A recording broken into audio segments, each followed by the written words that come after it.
Hiya, at the moment I'm a very bedraggled Kevin Carlyon. I need a bloody good shave. But a few people have been asking me about Alex Sanders and a chap called Derek Taylor. Now, Alex and Derek had a bond, a relationship, in a homosexual way. Now, on this clip, there'll be Alex performing a rite.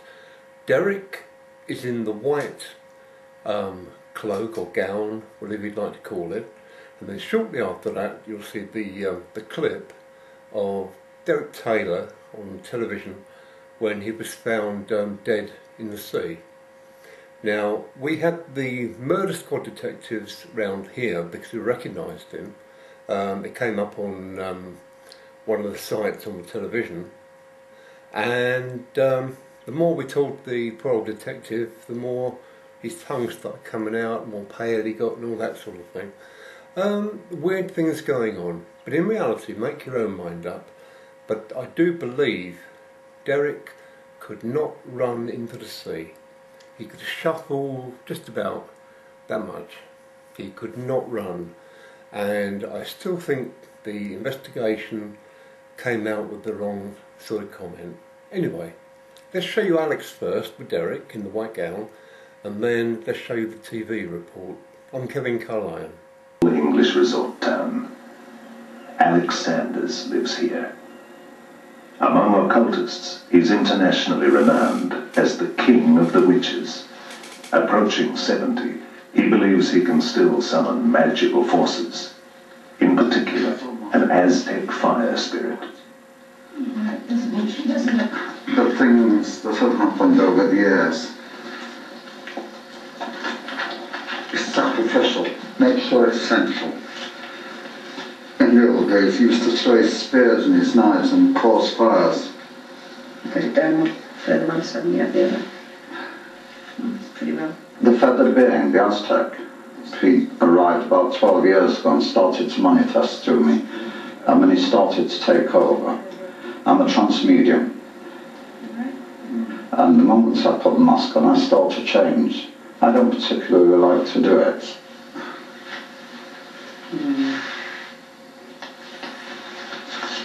I'm already beginning to go. Close.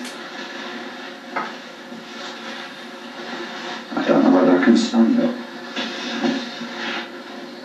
It's changing.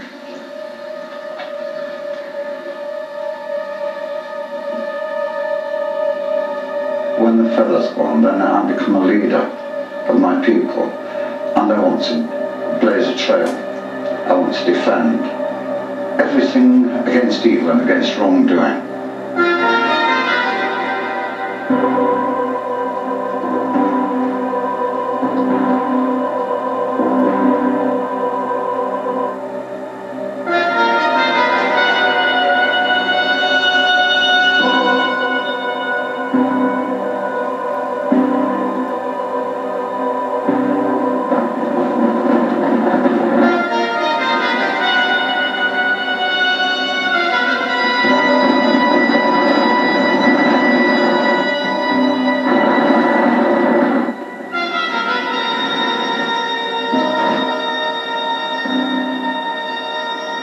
I get many strange looks and many people are frightened of me. That's their fault, not mine. I've got friends among the police and I help them too. I work for the Department of Occult Investigation. And afterwards, sniffing fields, holes in the ground to find out where bodies are buried. I help.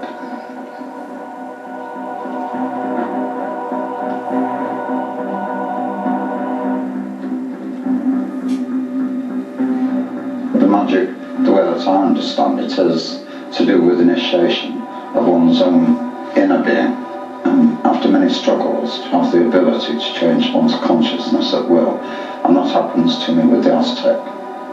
I've been a magician since I was 16.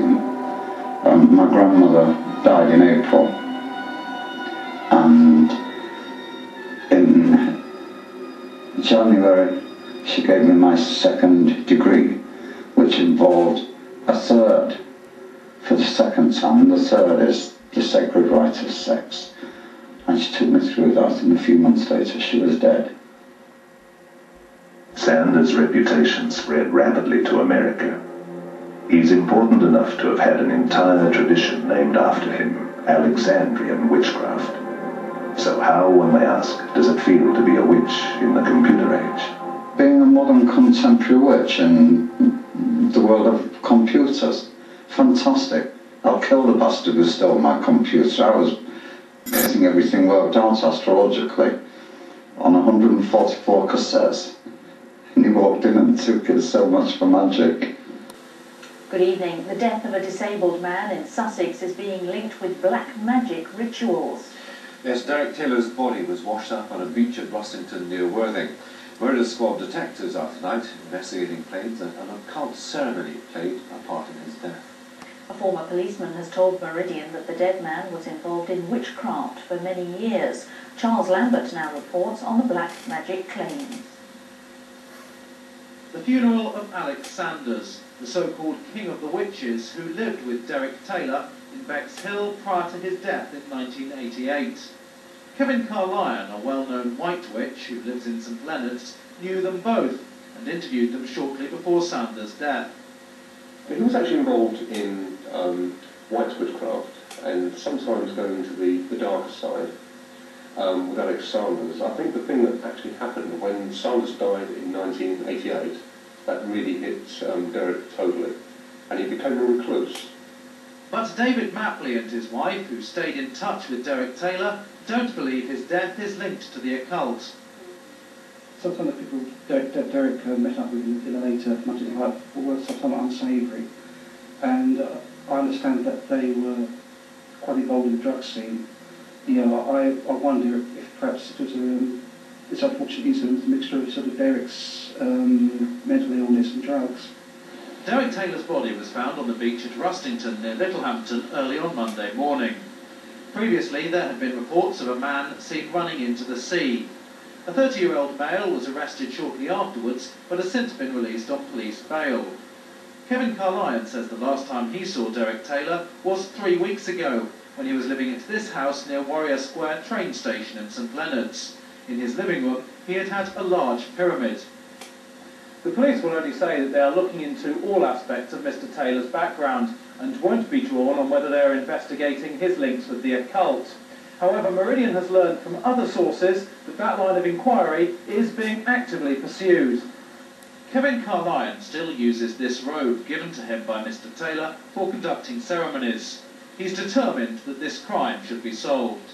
He wouldn't have known to fly. In fact, he helped so many people, and today I'm very saddened that I've lost a good friend. Kent County Council is